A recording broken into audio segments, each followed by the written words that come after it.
বেশিরভাগই আসতেন এই দক্ষিণাঞ্চলে ঘুরতে আসতেন। তার সাথে কি থাকতেন, একখান পাখা থাকতেন, বড় একখান পাখা বানায় নিয়ে আসতেন। তার সেবাই ছিল, সরলসোজা মানুষ তো, তার অন্য সেবায় তার অধিকার ছিল না, কেউ তারা দিতেন না। তার ছিলই একমাত্র ছিল পাখা, তাকে বাতাস দেওয়া। হ্যাঁ, এই লড়া সাইসিয়া ওনার বাড়ি।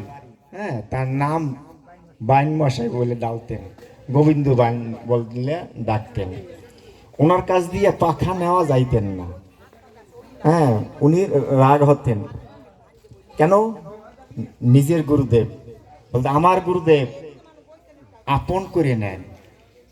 যদি কেউ আপন করে নিতে পারে তাহলে গুরুদেব তারে আপন করে নেয়।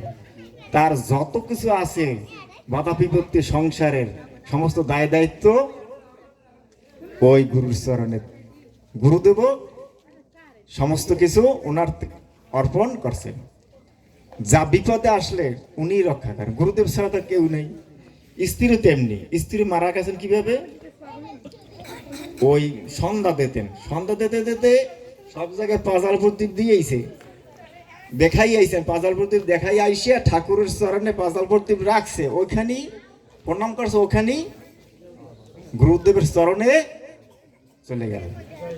জয় জয় শ্রী শ্রীমাত আচার্য বিবেকানন্দ গোস্বামী গীতমানন্দী হরি হরি বলম হরি বল। জয় জয় শ্রী শ্রীমাত আচার্য বিবেকানন্দ গোস্বামী গীতমানন্দী হরি হরি বল হরি বল হরি বল। একটা ঘটনা হয়েছে, তার দুটি ছেলে মনোজ বাইন, তার ছেলেটার নাম, বড় ছেলের নাম মনোজ বাইন। বিবাহ করবে না, তারা একটা মনোভাব এরকমের, বয়স হয়ে গেছে, কিন্তু ইতিমধ্যে কি হয়েছে, ছেলেটা স্বপ্ন দেখতেছে যে তুমি অমুক দিন মারা যাইবে, তুই অমুক দিন মারা যাবি, স্বপ্নে দেখতেছে। ওর একটা ভাই খেবুপাড়া চাকরি করে, সে ওই দিন স্বপ্ন দেখছে যে আমার ভাই দাদায় মারা যাইবে অমুক দিন।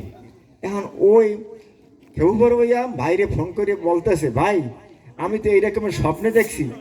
হ্যাঁ, তো ওই বড় ভাই বলতেছে, আমিও তো এইভাবে স্বপ্ন দেখছি যে অমুক দিন আমি মারা যাবো। এখন কি করা কর্তব্য কিংকর্ম বিমুখ হয়ে গেছেন, এখন তো উপায় নাই। দুশ্চিন্তাগ্রস্ত মা বাবাকে জানাইলেন এই স্বপ্নের কথা, মা বাবাকে জানাইলেন। অনেকে মনে করে স্বপ্ন মিথ্যা, না, কোনো স্বপ্ন সত্যি ফলপ্রসূ হয়। তো কি হয়েছে, এখন কার কাছে যাইবে, এত একান্ত ভক্ত মা বাবা, এই ছেলেরাও গুরুদেবের স্বর্ণাপন্ন ছাড়া, গুরুদেব ছাড়া কিছু বোঝে না। কোনো কাজে গেলে গুরুদেবকে বললে যায়, গুরুদেব কোথায় আছে, কোন অবস্থায় আছেন, সেখানে যাইবেন, যাইয়া সেই কাজের অনুমতি নেবেন। আমরা তো তা নেই কোনো কাজের অনুমতি নেই গুরুদেবের কাছ থেকে, ভগবানের কাছ থেকে। যে কোনো কাজ করতে হলে ভগবানের কাছে অনুমতি নিতে হয়, বলতে হয়। শুধু বলছে যে ওই অচল বিগ্রহ সচল করা যায়, কে ফটো দিয়ে কথা বলা যায়, তা না পারলে পূজার সার্থকতা আছে কারণ গুরুদেব বলছে যে তুমি যে বিদেশে যাও তা আমার এলোই যাও। গুরুদেব আপনার নিমকামে আমার ছবি খেনা নিয়ে যাব, কে বিদেশে বান্ধবকে, আমি ছাড়া তার কেউ নেই। গুরুদেব বলছে আমি ছিলাম, আমি আছি, আমি থাকবো, আমি সর্বত্র, আমি ছাড়া পৃথিবীতে আর কিছু নাই। এই আমি শব্দই ভগবান নাকি।